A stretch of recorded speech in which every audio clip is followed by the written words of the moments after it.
रूसी राष्ट्रपति Vladimir Putin की परमाणु हथियारों को लेकर दी गई चेतावनी के बाद से अमेरिका समेत तमाम पश्चिमी देश सख्ते में हैं।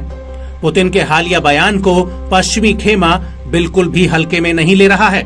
जहां पहले ही रूसी सेना ने अपने कड़े तेवर दिखाते हुए जंगी मैदान में यूक्रेन को कई मोर्चों पर करारी हार दिलाई है, इस बीच रूस के एक फैसले ने पश्चिमी मुल्कों में खलबली मचा दी है। यूक्रेन के साथ जंग के बीच पुतिन ने परमाणु हथियारों को लेकर बड़ा फैसला लिया है। इस पर अमेरिका में रूस के शीर्ष राजनयिक ने न्यूज़वीक को दिए इंटरव्यू में बड़ा खुलासा किया है। राजदूत एनातोली एंटोनोव ने कहा कि रूसी रक्षा मंत्रालय की ओर से घोषित ट्रेनिंग प्रोग्राम अचानक से सामने नहीं आया है। युद्ध में यूक्रेन के पश्चिमी सहयोगियों की ओर से उठाए गए भड़काऊ कदमों के बाद ही रूस को परमाणु अभ्यास करने के लिए मजबूर होना पड़ा है। पश्चिमी देशों की आक्रामक नीतियां रूस और उसके नागरिकों की सुरक्षा के लिए खतरा पैदा कर सकती हैं।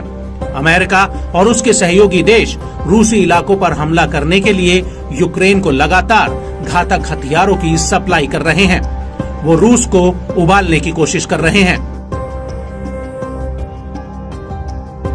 इस पर अमेरिकी विदेश विभाग के प्रवक्ता मैथ्यू मिलर ने कहा कि रूस की परमाणु हथियार पर बयानबाजी इस पूरे संघर्ष में लापरवाह और गैर जिम्मेदार रही है। वहीं पेंटागन के प्रेस सचिव वायुसेना मेजर जनरल पैट राइडर ने कहा कि मौजूदा सुरक्षा हालात को देखते हुए ये पूरी तरह से गलत है। दरअसल रूस ने बीते सोमवार को ऐलान किया था कि वो एक सैन्य अभ्यास करने वाला है। इसमें सामरिक परमाणु हथियारों का इस्तेमाल किया जाएगा। इसमें लड़ाकू अभियानों को अंजाम देने के लिए गैर रणनीतिक परमाणु बलों की तैयारियों की टेस्टिंग होगी।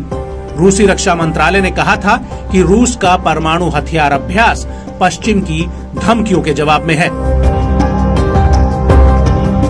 खास बात यह है कि रूस यूक्रेन युद्ध के बाद पहली बार ऐसा सैन्य अभ्यास करने जा रहा है, जिससे नेटो समेत तमाम पश्चिमी देशों की चिंता बढ़ गई है। एंटोनोव ने कहा कि रूस किसी को धमकी नहीं दे रहा है। अमेरिका और उसके सहयोगी यूरोप को ये समझना चाहिए कि रूस अपनी संप्रभुता और क्षेत्रीय अखंडता की रक्षा के लिए अपने सभी साधनों का इस्तेमाल कर सकता है। इसके लिए रूस कुछ सोचेगा नहीं। पश्चिमी देश जिस तरीके से यूक्रेन के जरिए रूस पर जवाबी हमले कर रहे हैं, इसमें वो ज्यादा दिनों तक सफल नहीं होने वाले हैं।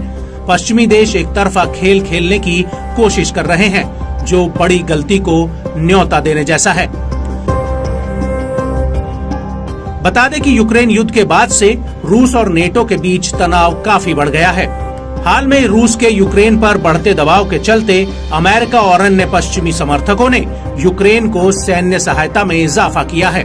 वहीं रूसी विदेश मंत्रालय ने अमेरिका के F-16 लड़ाकू विमान को यूक्रेन भेजे जाने की मंजूरी पर निशाना साधते हुए कहा कि मॉस्को इसे परमाणु हथियारों की सप्लाई के रूप में समझेगा और अमेरिका और नेटो के इस कदम को जानबूझकर उकसावे के रूप में मानेगा। नेटो के सदस्य देशों की ये और कुछ अन्य कार्रवाइयां इस बात का इशारा करती हैं कि वे जानबूझकर यूक्रेनी संकट को और बढ़ाने के लिए ऐसे कदम उठा रहे हैं। साथ ही ये सब नेटो देशों और रूस के बीच खुले सैन्य संघर्ष की ओर धकेल रहे हैं। बहरहाल आने वाले दिनों में ये देखना काफी अहम रहेगा कि रूस के इस अभ्यास का यूक्रेन युद्ध पर कितना और किस हद तक असर पड़ता है।